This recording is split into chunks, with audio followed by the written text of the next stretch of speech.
Lights, camera, action! It's showtime. We have in the studio with us today Aaron Rothe, who is formerly of 888, is now working on his new project Moves, which is spectacular, by the way. You know, Aaron, what would you say was the thing that got you into music and sparked that interest for you as a young child? I remember the exact moment as a very young child. My mom rented, I was probably 4 or 5. My mom rented a Garth Brooks VHS. Awesome. And a live concert. And I remember watching it, and Garth and his guitar player ran across this like massive stage and smashed the guitars together. And everyone went crazy. And I was like, that's the coolest thing I've ever seen. I want to do that. And I already loved, like, amazing. I was always like drawn to the piano as a baby even. But yeah, that was a pivotal moment. You know, it's kind of funny you bring that one up specifically because I'm pretty sure it's the Rope in the Wind tour, and I watched that VHS Really? a million times. I've seriously, Garth Brooks is one of the biggest reasons why I started loving music that way. Yeah. So it's really funny that you and I both share that. I don't Brooks think is I to ever blame. knew that. Yeah, Garth Brooks. Blame it all on my roots. Yeah. No, that's That was awesome, also, man. yeah, Friends in Low Places was my second favorite song. It's the best karaoke My song. second, time having a favorite song was that song. First was Kokomo by Beach Boys. I'll bet you not many Okay. people know that about you. Not really. They wouldn't think That's that. Speaking of people getting to know you, kind of explain the path you've taken to get where you are right now. Who is Aaron Rothe? What is Aaron Rothe doing? What is his story? Oh, man. It's a journey. And it really kind of just happened by chance and also saying yes to opportunities that came along and just seeing where they would take me. What that looks like now, I'm not sure because it's been like 14 years of actual professional like touring experience, and I've been all over the world and experienced some really cool and unique things that a lot of people don't get to. And so I have all of those kind of influences at one time. I don't think about them all the time, but I don't know. That's a good question. It's a great question. Yeah. I've known you for years. Yeah. We've played in bands together. Yep. We've played music together. And then afterwards, you know, we both went on playing music with other people and whatnot. How do you describe the journey you've taken with the people you've played with, the music you've played with, to kind of set you up for what you're doing right now? So the projects that I've been a part of have all been pretty different. Started out with hardcore, Drop Dead Gorgeous, going to play with Sonny Moore, Skrillex, the electronic stuff, working as a hired musician, playing for other pop stuff, and then moving back here and starting 888, which is more alternative rock, alternative pop. And I was actually thinking about this the other day. Like, what do I take from each of those things that I put into what I'm doing now? And I take the live energy from Drop Dead, the innovation from Sonny, so I learned a lot. Seeing him like on his way to becoming Skrillex and hearing his old demos and stuff as he was pushing boundaries with that was cool. And with 888, kind of figuring out how to take those things and appeal to a large audience. I kind of felt like 888 was the time where you have finally taken that progression from really being a backup musician.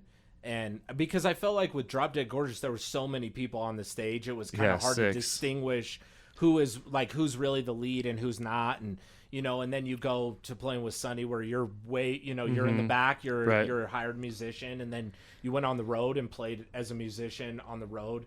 And, you know, those are all crazy experiences. But what was it like for you in 888 where you for the first time were really standing at the front of your music and you there was only 3 of you. Yeah. And you all were they were all were the face, because there really wasn't even though you all had different places in the band, everybody was kind of up front with 888. It was different. Yeah, it was.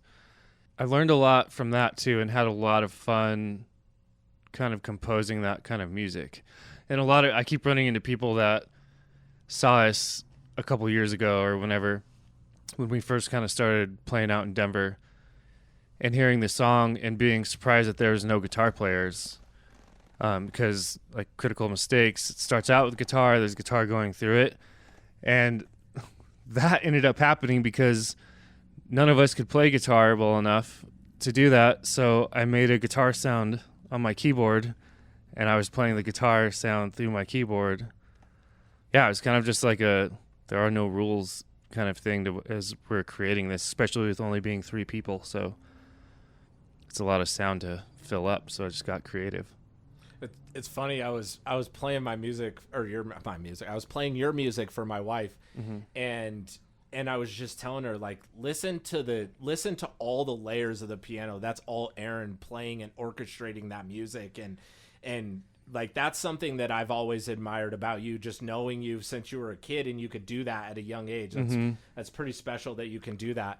So, what is that process like for you of writing your music and whether it's in the bands or whether it's solo, what is that process like for you? It varies, but I've found that I have a much easier time when I don't start with a piano, or piano sound at least.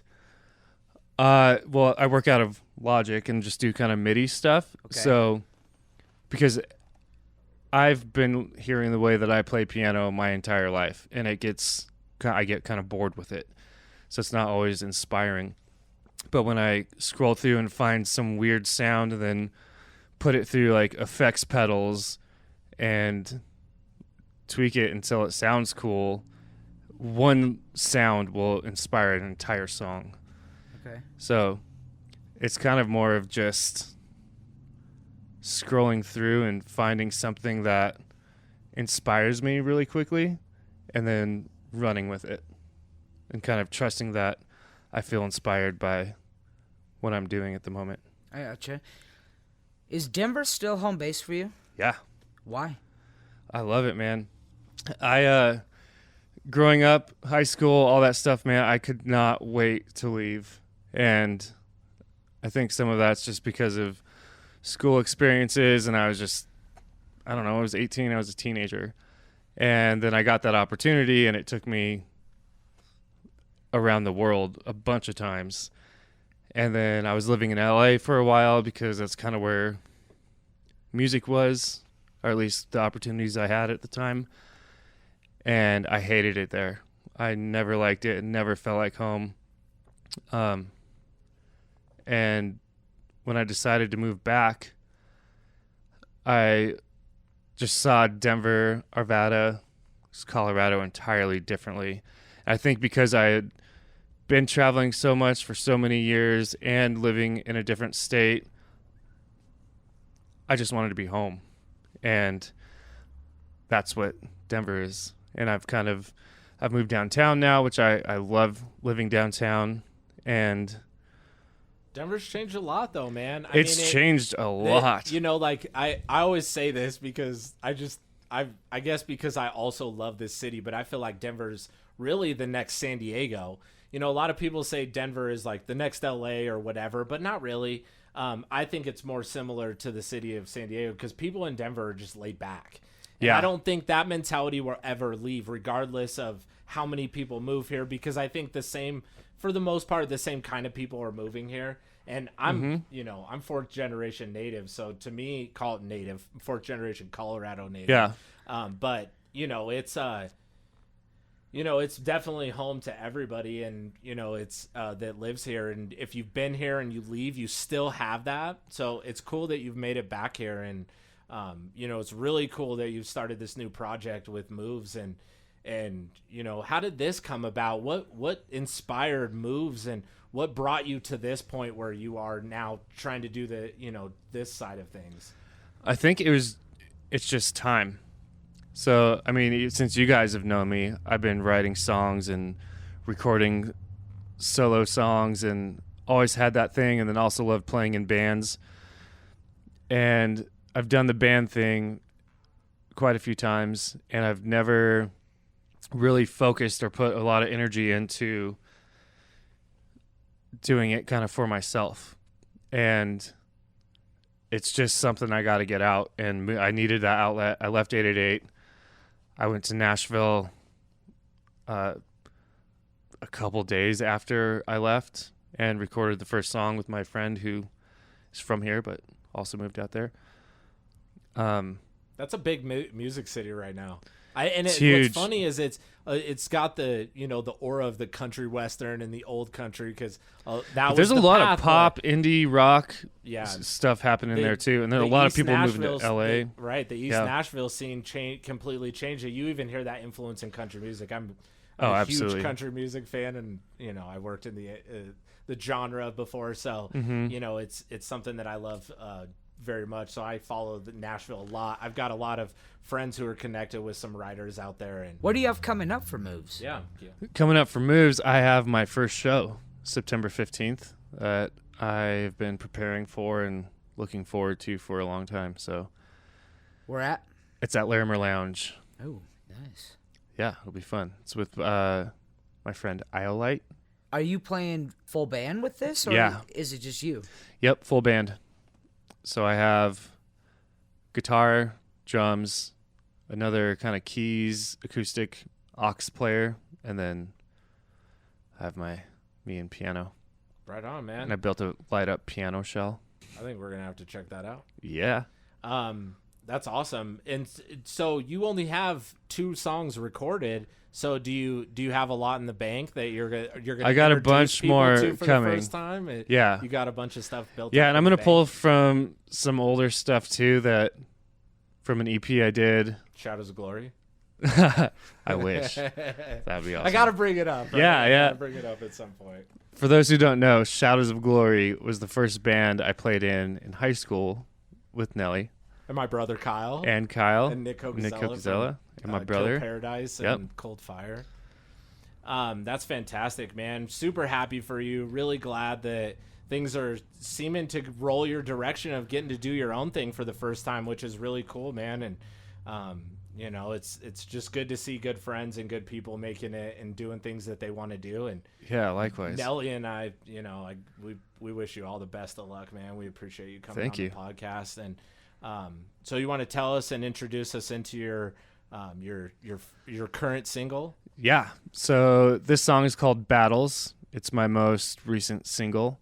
It's kind of a confession lyrically and musically, a celebration of not being okay and getting through it, and at least acknowledging I've got all this stuff going on. I'm fighting all these battles, and it's kind of the stuff that goes on behind the scenes that no one else ever sees. And it's a song everybody can relate to.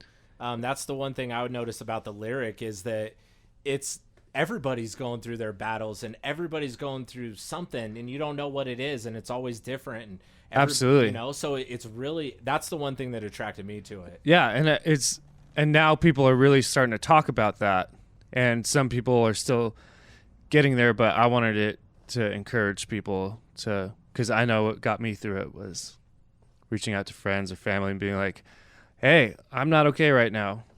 And yeah, changed everything. Real fast, where can people find you? You can find me on basically every social media, is under Moves Official, all one word. Yeah, on Spotify, Apple Music, any digital streaming service, just under Moves. Right on. Well, here it is. Battles. Moves. I'm all up in my head, pacing in circles, counting the steps. I said it's fine wish I meant it. When it comes to pretending I am the best, I don't have a reason I can defend. Haven't been myself since who knows when. I don't want these demons to think that we're friends. I'm fighting all these battles. Sometimes it makes it easy to forget the happy ever after. It's getting hard to see from way down here. I'm fighting all these battles.